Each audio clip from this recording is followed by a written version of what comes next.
think we can move on to the next session. Next session is on a snapshot about testing Flutter applications. This particular talk will be presented by Vojaswwin and Shoban Manohar.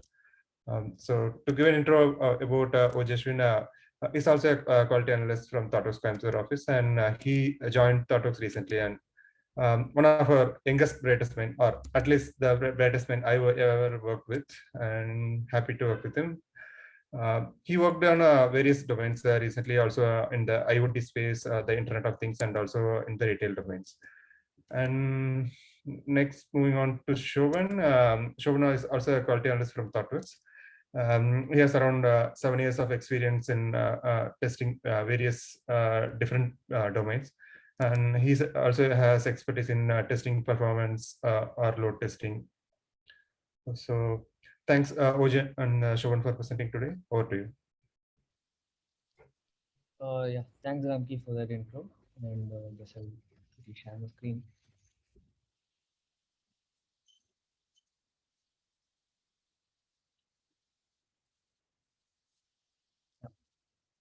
So we can start with today's presentation.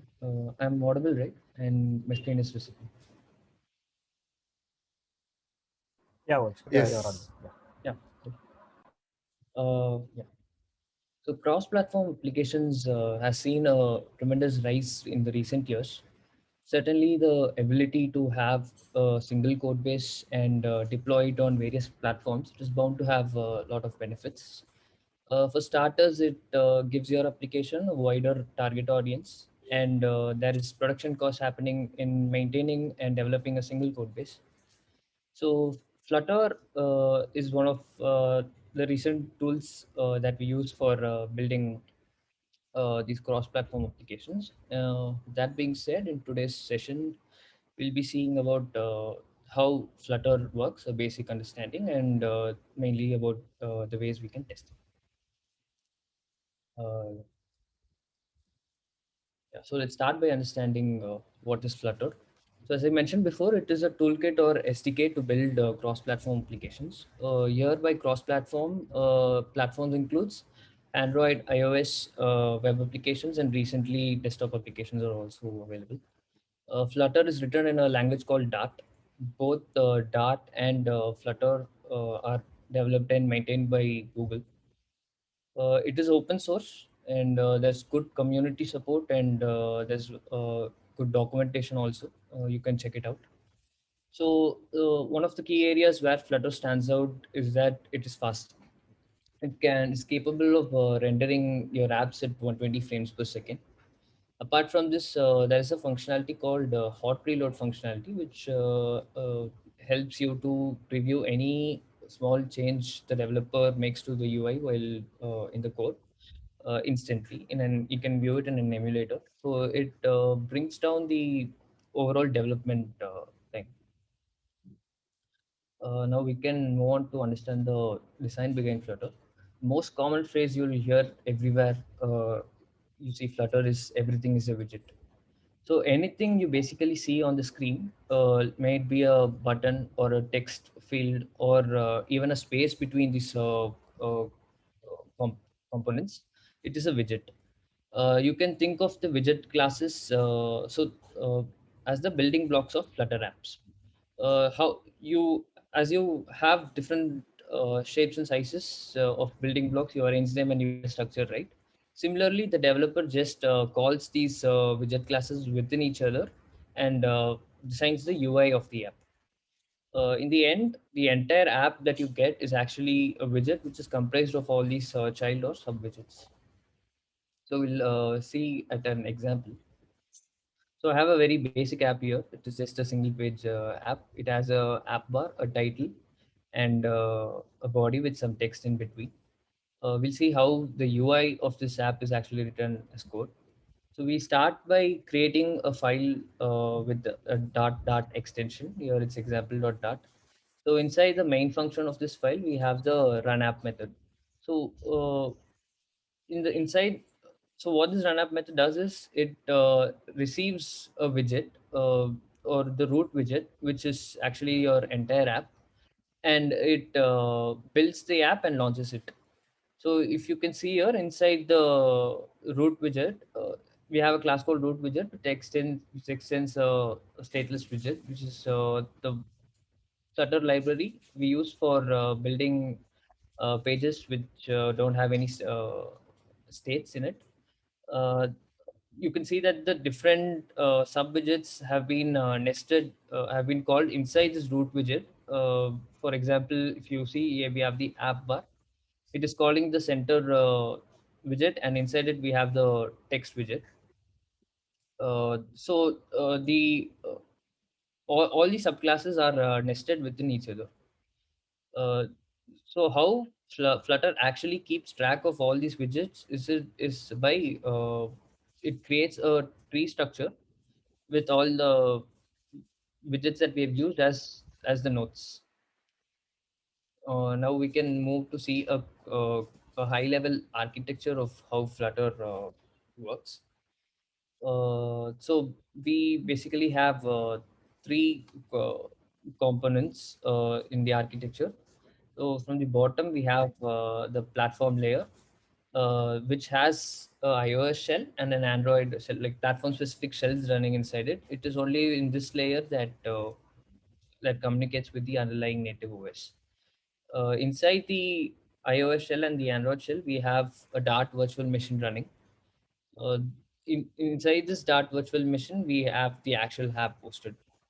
So above this layer, you will find the Flutter engine, which is written in C and C++, which forms the core of Flutter.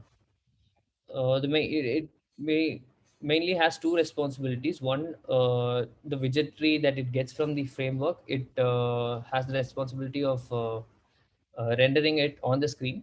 So to do that, it makes use of the Skia library. It is a 2D graphics rendering library.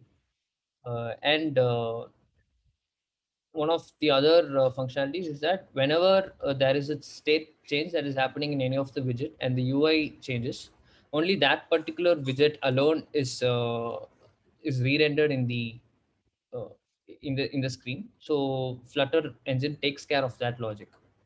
Now on top of it, we have the framework layer, which has so th- which is written in Dart. The developers only work with the widgets layer, as you saw in the previous example. They just implement the UI of the code by calling these widgets. Everything else, the theme, applying the theme, and applying the layout is abstracted in these layout rendering and foundation classes. The developer doesn't need to worry about it. We can just write the code for one screen size, and it will automatically render it for different screen sizes of different dimensions. Flutter takes care of all that. So with that, we I hope it gives you a basic understanding of how Flutter works. Let's move on to test how we can test these applications. So we can basically conduct tests at three levels. One is unit testing, widget testing, and integration testing. To understand, we'll look at each one of these separately. And To understand this, we'll make use of a simple app that I built. It's a counter app, which has mainly three widgets in it: increase button or decrease button, and a display for showing the count. Let's move on to check unit testing. So yeah, as unit testing, it is usually used for testing any small logic that you implement in your code for verifying the behavior of a single function method or class. So to test the Dart classes that we have implement in the app, we have a a package called test. We can add it to the dev dependencies, and we can utilize it. For example, my app uses this class called counter, which basically is used to increase and decrease the value on the counter. So to test this, I have another file, counter test, and inside it is very similar to any other unit tests in other languages. We have a test function. We yeah, we call the methods that we want to test and expect its assert the behavior. So the command to run these will be flutter test, and you give the name of the file path. So with that, we can move to widget testing. Widget testing is also called as component testing. The main difference between widget testing and component testing is that widget testing is mainly used for testing the widget classes that we implement in the application.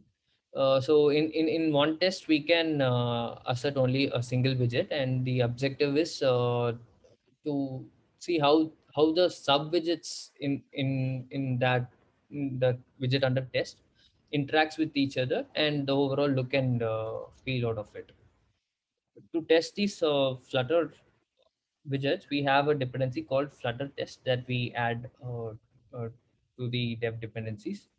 And the command to run them will be similar to unit test. You just put Flutter test and the file path.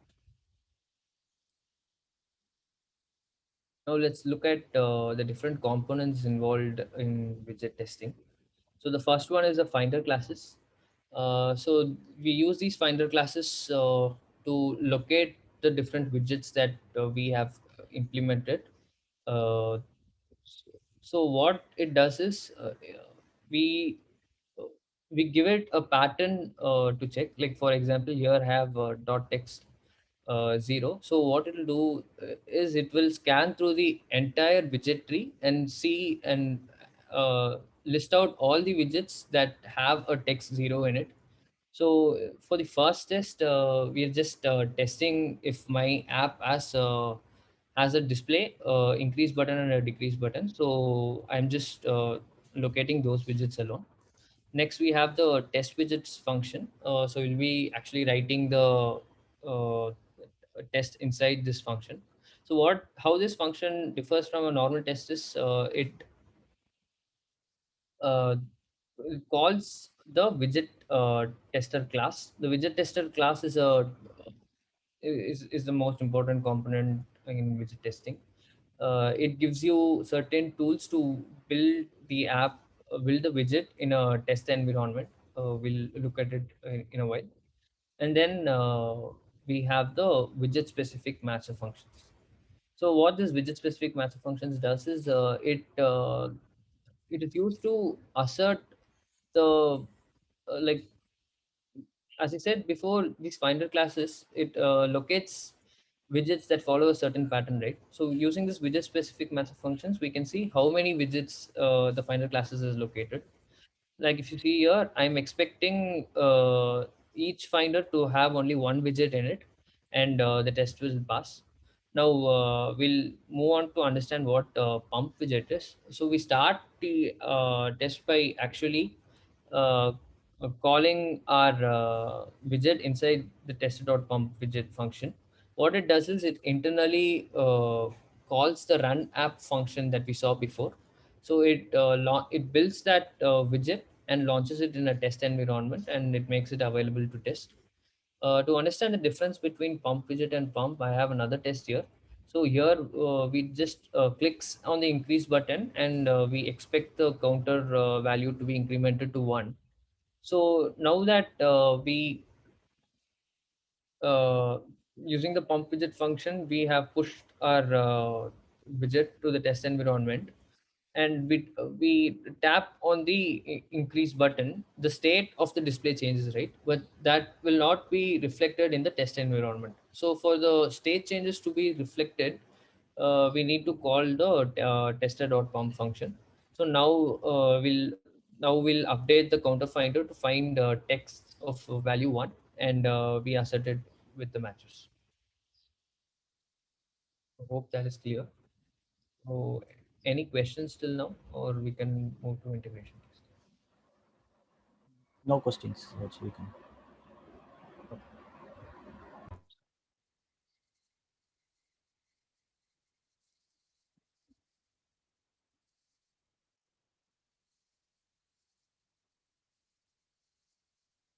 Yeah.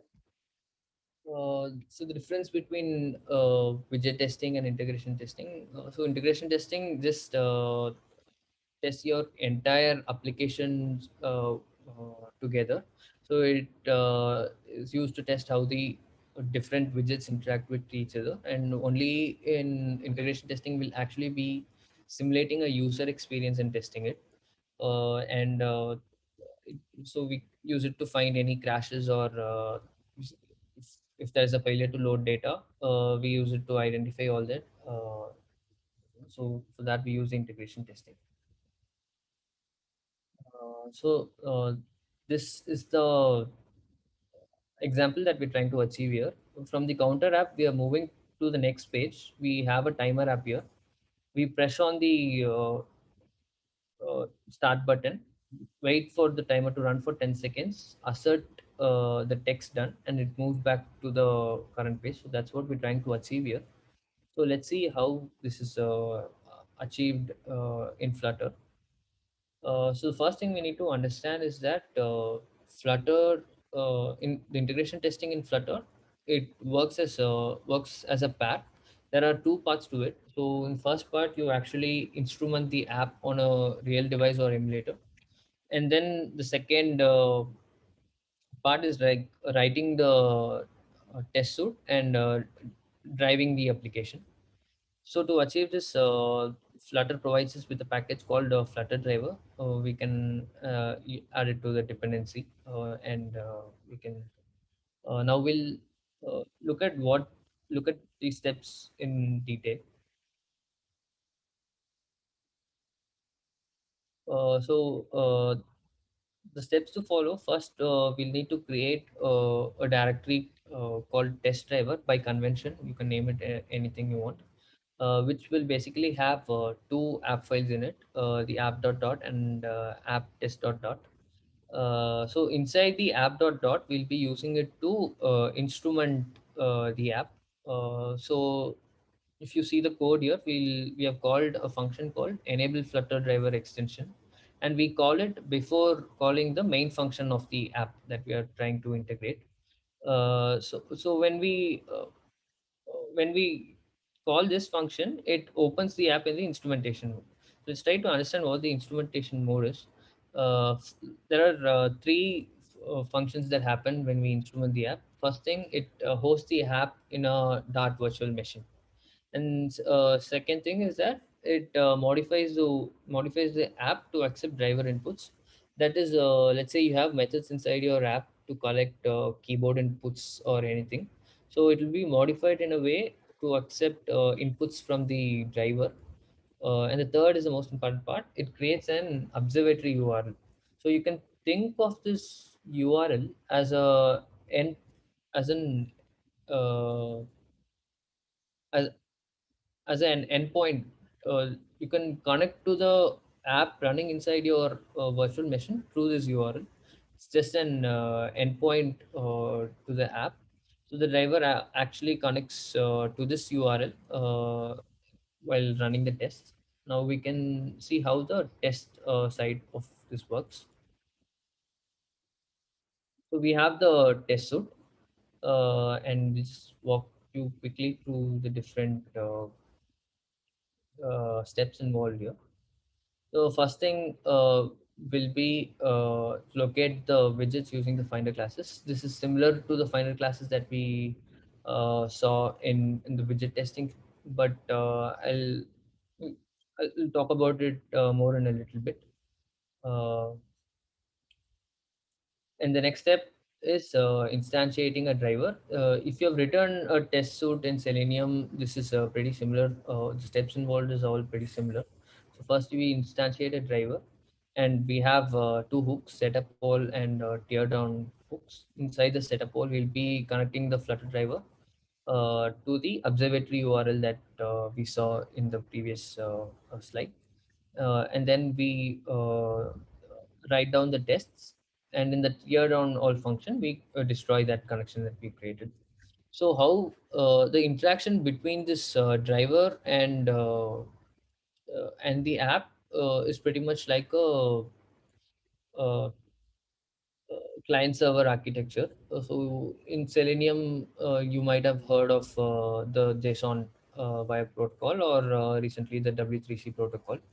Similarly, here we are actually hosting the app inside a virtual machine, right? So we have something called the VM service protocol, uh, which will establish ways to connect with the app. And finally, after you write down the test, we destroy the connections. Yeah. So the command to run these is Flutter drive with we have a flag here, and give the path of the uh, yeah. So we give the path of the file where we have instrumented the app. Now, as we saw, so together we have the entire test suite here. So I hope that gave an idea. So we can move on to the selectors of Flutter driver. These are the locators I talked to you about a little earlier.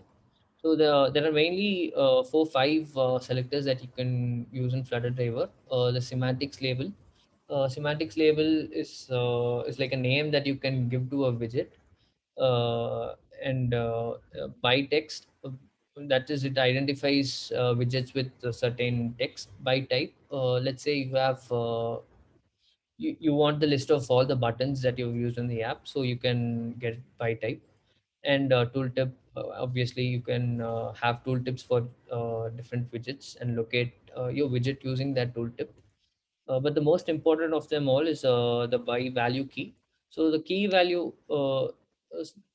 is actually a key value pair, which is present in each widget. It is not mandatory, but thing is, it is good practice to use it. It is a unique identifier like ID in Selenium. So it makes so in your project, I would advise your devs to have keys for every widget, so it makes the work easy for us to locate these widgets in the app. Apart from this, keys also have another functionality of maintaining the state of the application, but that is not in the scope of this session. Hope that gives you an idea. Yeah. Uh, What there is two questions. So oh yeah. yeah, does it means Flutter driver is recommended for widget and integration testing of Flutter apps, and Appium does not support this? Yes, Anand. So Flutter driver is only for Flutter apps. The Appium is for the native apps. The two different kinds is Flutter driver using .vm service protocol, and Appium is using WebDriver protocol. So these two are different tracks. And also flutters are using the material apps, and the appium will be using your native components. So uh, so we cannot use appium to automate flutter driver, and also we cannot use flutter driver to automate appium. So there is a way, but it is in a initial stage where you can use appium flutter driver, which is npm package, that allows to switch the context between your appium native app and the flutter app. So that way you can achieve this, but it is in still starting version. It is still in 0.0.28, it seems. Hope that is answered your question. And should we consider flutter driver or appium for automated test? Yeah, I hope this is covered the before question.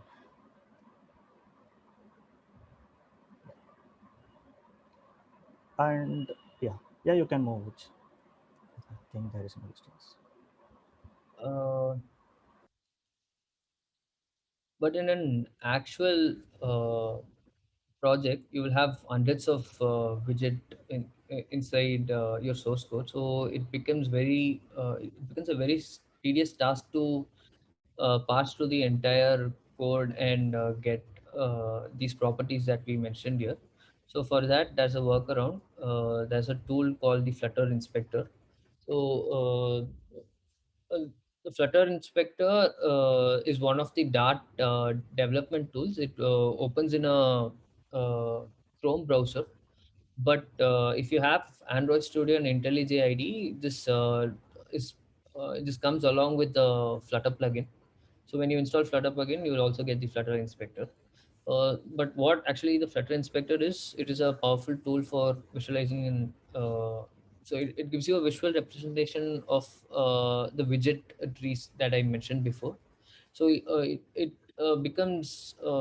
makes the task of understanding the layout of the app and any layout issues if you have, uh, it can be easily diagnosed with the Flutter inspector. uh, so this pretty much works like the UI automator that you saw in the previous session. But one difference is we have the select widget mode. So what the UI automator does is, as from what I understand, it takes a screenshot of it, and from that you can locate your different components. But the select widget mode, you actually run the application. It is live in a emulator or a real device. And you can just tap on any you can click on the select widget mode and tap on any application. It shows you the entire properties of the widget and and the layout uh, on the screen. Just one thing you need to understand is this app needs to be run in debug mode for the Flutter inspector to work. So you cannot actually implement it on the release version of the app. Yeah. So this is how Flutter inspector looks. So to the left, you can see the widget tree has been laid out visually. So we get an idea of how the app has been structured. And towards the right, you can see the actual layout of the app. So it helps us in finding UI issues, and if there are any cosmetic bugs, it is highly useful to debug all this using the Flutter inspector. So I would highly recommend you to check it out. With that, we come to the end. Is there any questions? No questions, sir.